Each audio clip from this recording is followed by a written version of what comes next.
quite an interesting day today. A lot of discussions about the future, about growth, about anything else. But today I'm going to talk about sustainable food. So I hope everybody had something to eat for breakfast, because yeah, the topic is going to be as follows. Well, ladies and gentlemen, I have a confession to make. When I was just a small child, I used to spend my summer holidays with my grandparents. They used to live in this small village, quite a strong sense of community going around there. And I used to listen to my grandmother's stories and fairy tales. One of those fairy tales kept mentioning this beautiful place where there is endless food, where nobody ever went hungry, where everybody lived happily ever after. Of course, without time, I started to grow up. I realized it was just a fairy tale. But I have always kept wondering, what if we could bring actually that fairy tale with endless food a bit closer to reality? And here we are today. I'm going to tell you the story of how a relatively small country, in terms of area, is going to shape and change the future of both food industries and agriculture industries overall. Bottom line, food remains important to all of us, no matter where we are coming from, no matter who we are, no matter where we were born. Just imagine that you're enjoying, that cozy dinner with your family or your loved ones after a tough day of work. Now, we wanted to see with our research study if in this age of plenty, people from a country such as Singapore still put so much value on food. And well, our research shows that they do.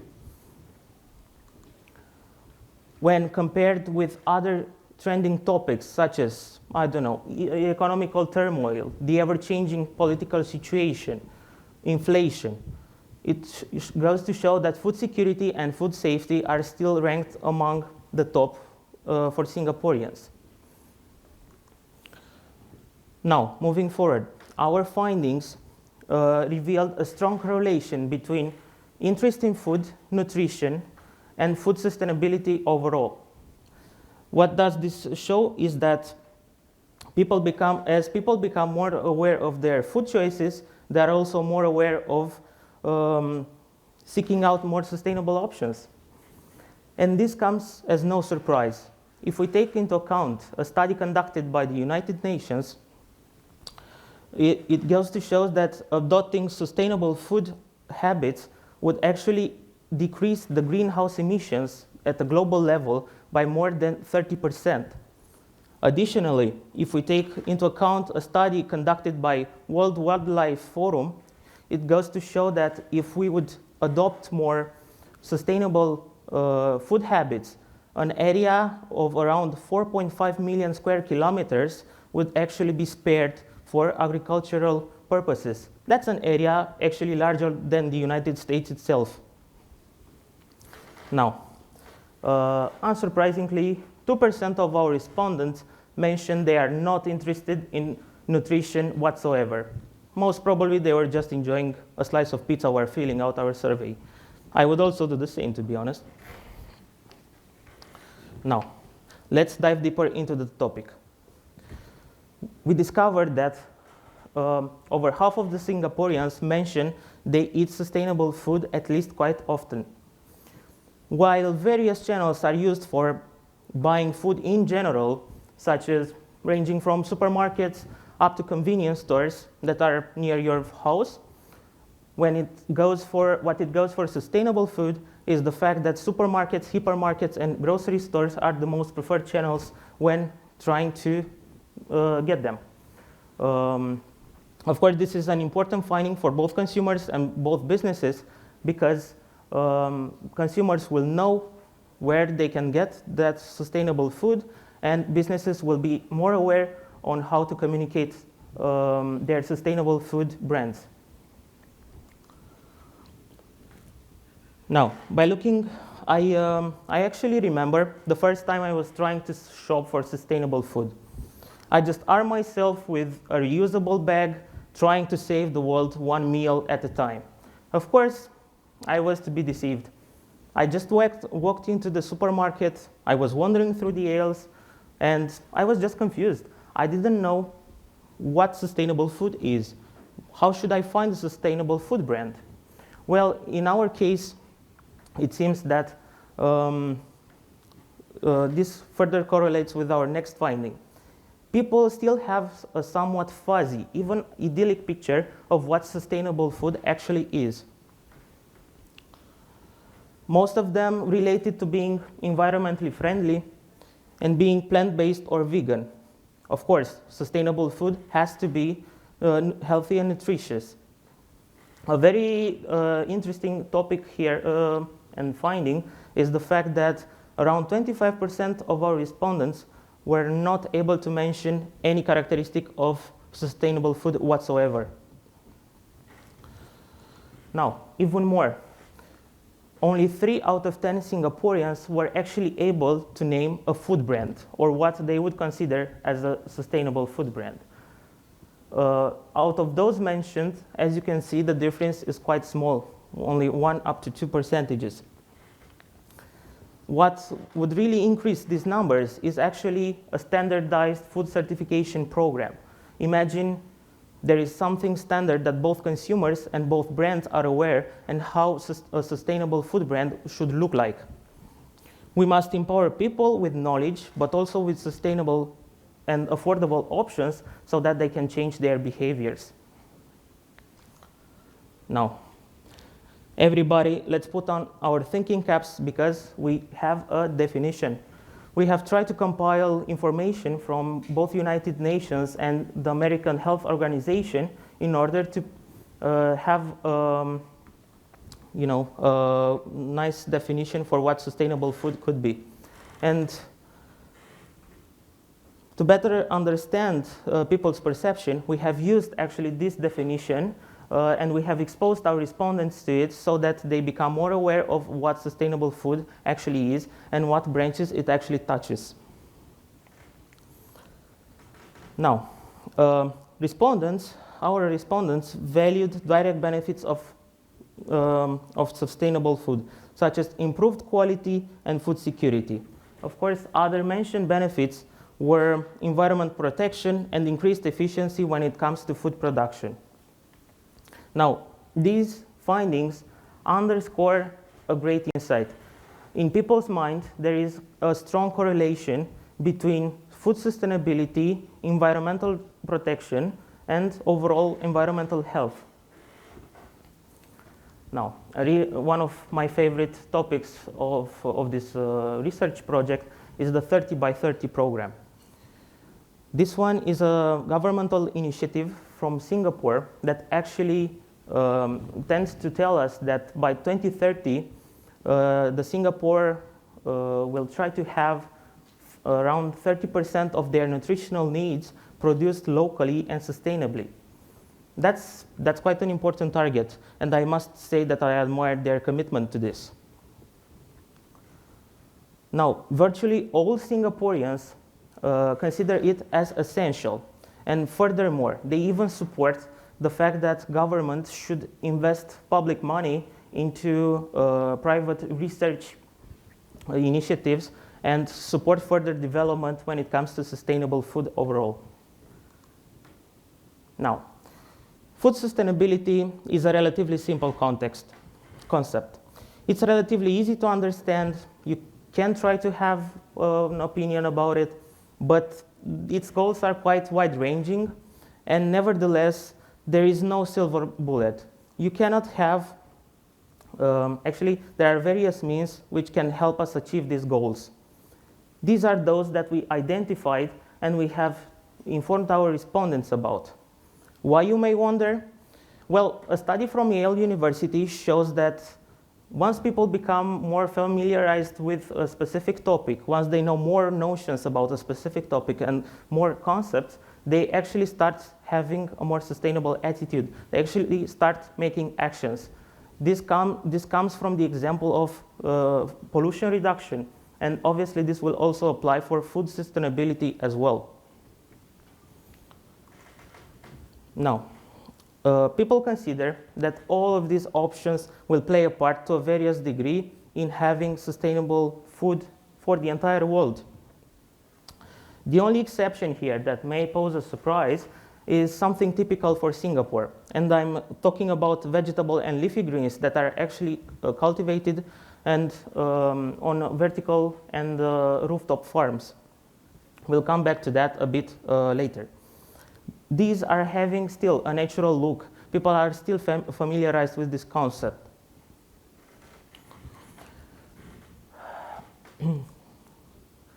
On the first part of the slide, you'll see the more traditional ones on how people should do agriculture. Of course, this is going to help food sustainability overall. Of course, everything that we know can be changed and put into practice. But I'd also like to refer to the bottom half of this slide. We have the outcasts, and I'm not even talking about the latest Hollywood movie.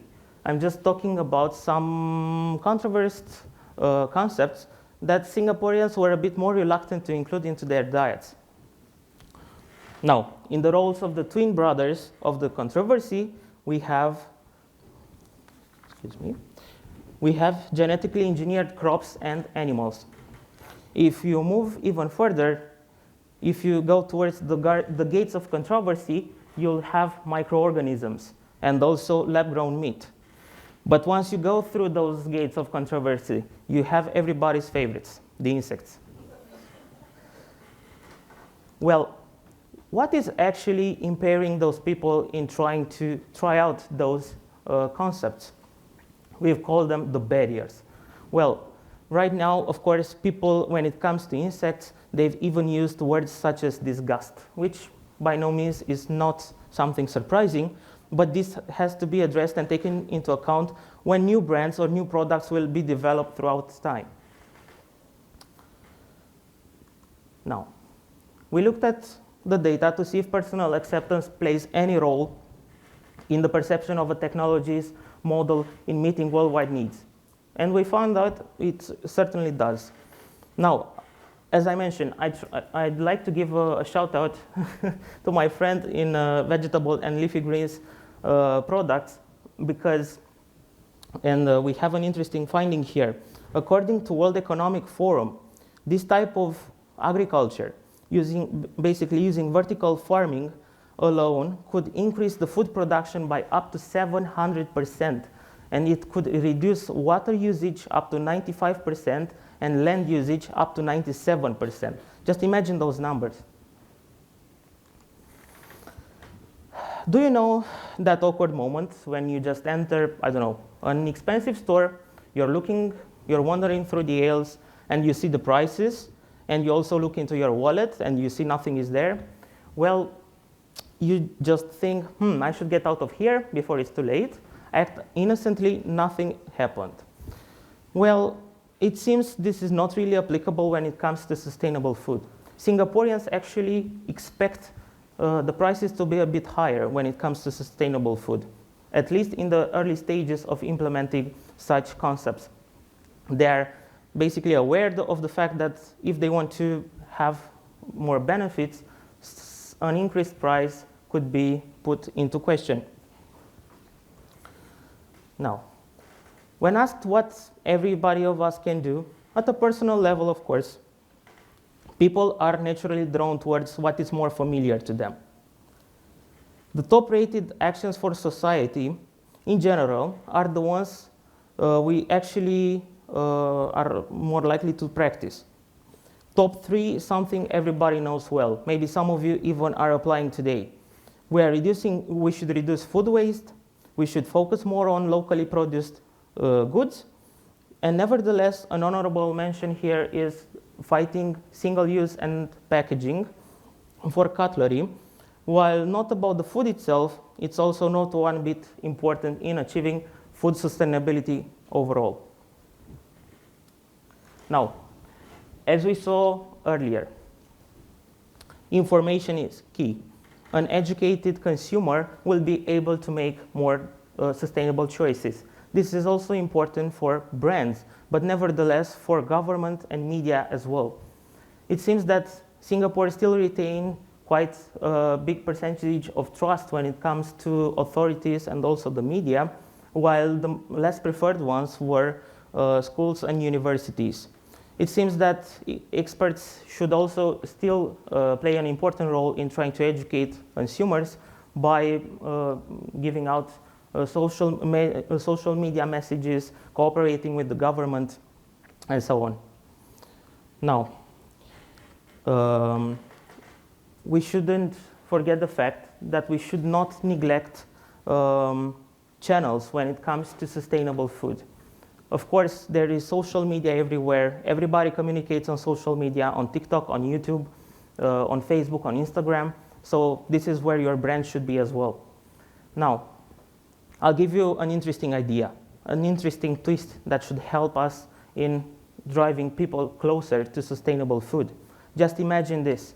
You should think of Hell's Kitchen, but this time with a twist. You all have sustainable food. You all have sustainable dishes. Of course, it would still have to be presented by our favorite Gordon Ramsay. Sure enough, there are a couple of conclusions that we need to really make heard. The first one, sustainable food overall could be quite a disciplinary complex topic, but in the end, it will have to happen in the near future. Of course, it takes hard time, it takes a lot of investment, and of course, it also takes the right attitude from both consumers and companies around the world. In what concerns Singapore, this one remains a perfect hub for developing food sustainability related concepts, technologies, and research. It also has the right attitude. Singaporeans have the right attitude when it comes to actually sustaining food sustainability overall. Nevertheless, we should also take into account communication. People should communicate, brands should communicate, the media should communicate. Everything is about communication. Now, if you really want to find out more about our research or you're interested in the topic, you can always join our booth outside during the networking breaks. And yeah, you'll also have the chance of gaining one Romanian secret present if you will give us our business card. Why not? Thank you. Thanks, Alexandru. Any questions on sustainable food futures? Hi, Megan from 𝗧𝗏. I thought it was super interesting because consumers certainly do seem to be more interested and willing to explore sustainable options. But it's very complex, right, for them to understand what sustainability means. And you talked about only 3 in 10 can even name a brand that they think is sustainable. So how can companies actually claim some of that credit from consumers and own that definition of sustainability in consumers' minds? Any insight you can share? Yeah, sure. Actually, I'll give you the example of Romania. I've noticed that on some products, for example, there is a special label with a frog on them. That's you know, a pretty local example, but on the other hand, it also shows that there are some initiatives around the world that prove that, you know, specific products can be obtained sustainably. And that means it also benefits not only the environment, but also how it was produced, how people that produced it are paid and stuff like that. So there are initiatives around the world, but our point would be that, you know, it would be awesome to have it worldwide. It should be a top priority for all brands, and nevertheless, it should also come from a lobby perspective, from the part of companies around the world.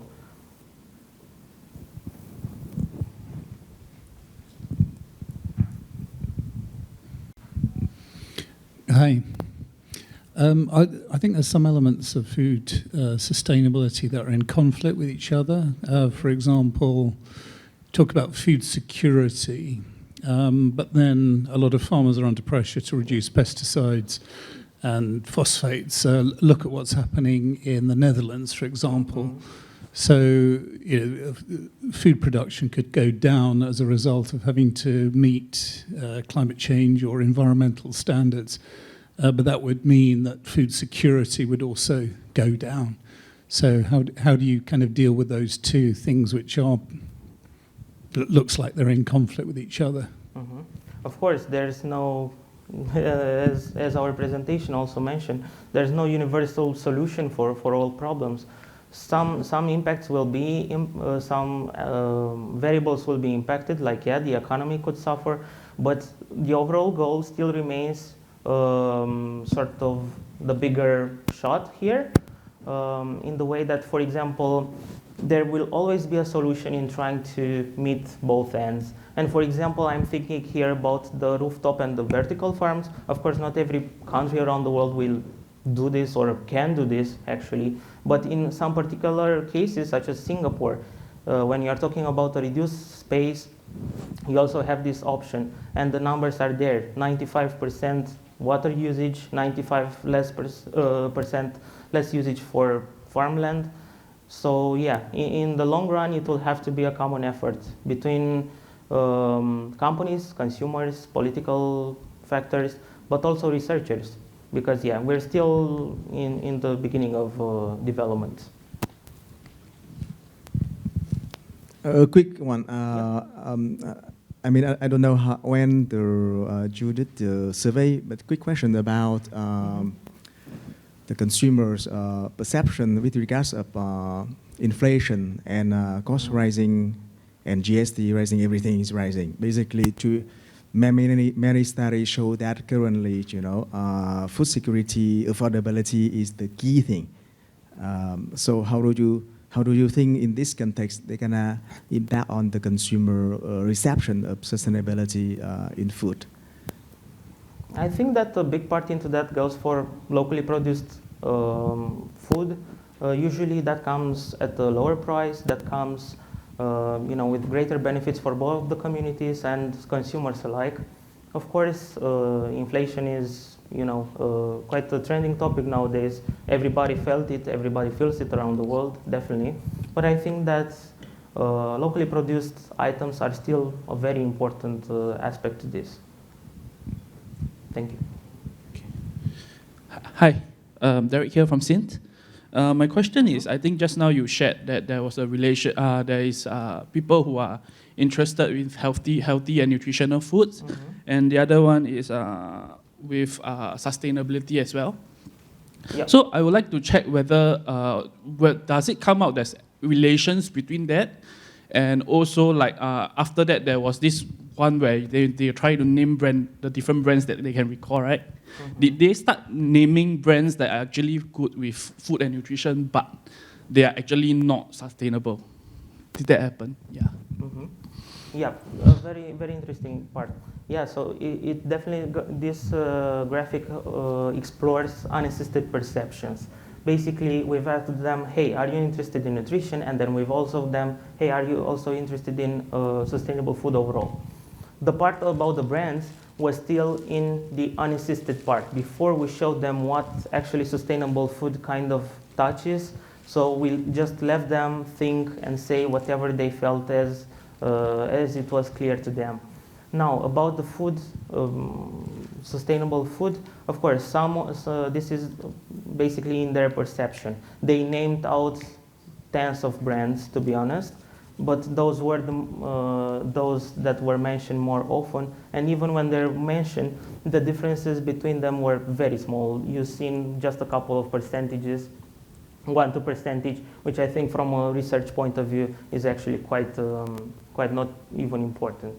So they thought, for example, the most named brand is Nature's Path, probably because the name somehow correlates to environment protection and environment overall health. Yeah. Any other questions? I will ask a classic client questions. Sure. Have you cut the data by generation, income, and education? And what differences do you see? You're talking about All of this. all of this, and education. Yes, education is crucial.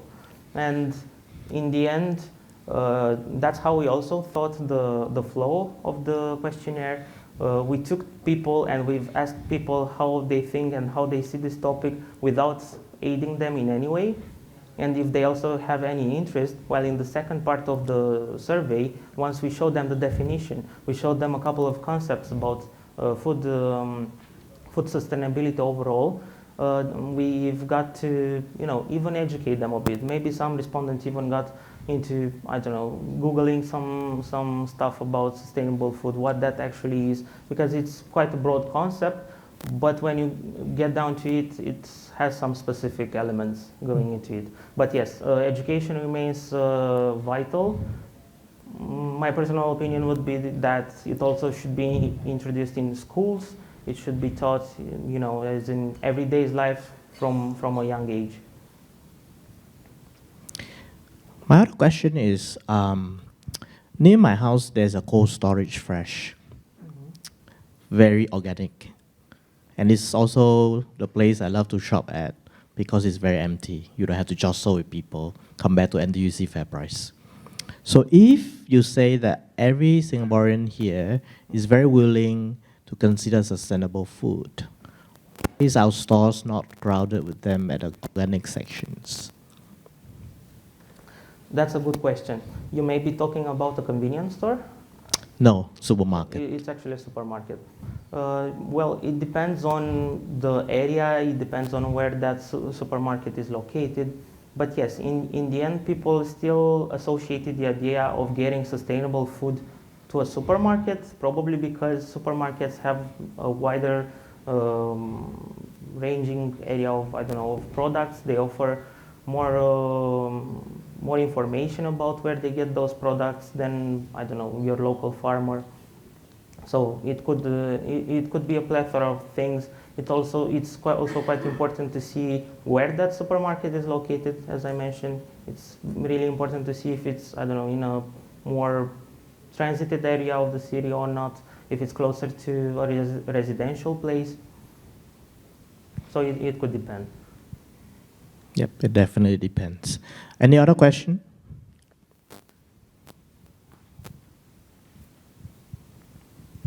Thank you for that, and I found it super interesting. I think one of the stats you mentioned is nearly half the people want to pay a lot more, a significant premium for sustainable food. And I'm just going to build on what his question was. I am a cynic in this space, and my honest belief is that sometimes people say this because it's the cool thing to say or the right thing to say. How do you actually get to the root of this, saying they really mean this and this will translate to purchase, as he's hinting at in area? How can you test that what consumers say, what she will say and what she will do is the right thing? That's my question. I think that this, let's say, predisposition of Singaporeans in paying more, in being willing to pay more for this type of product, is the fact that they know, at least in the early stage, that it will bring more benefits to them. Once they get used to it, they would probably expect the price to go down or to be something more familiar to get to what they're used to nowadays. I think that people are, of course, that if I see that a specific product has been obtained in a specific way that's more sustainable, I may be willing to pay more when I buy it for the first time, when I buy it for the second time, when I buy it for the third time. But when I buy it for the fourth time, I may be waiting for the wage day, So this is basically in the early stages of implementing food sustainability.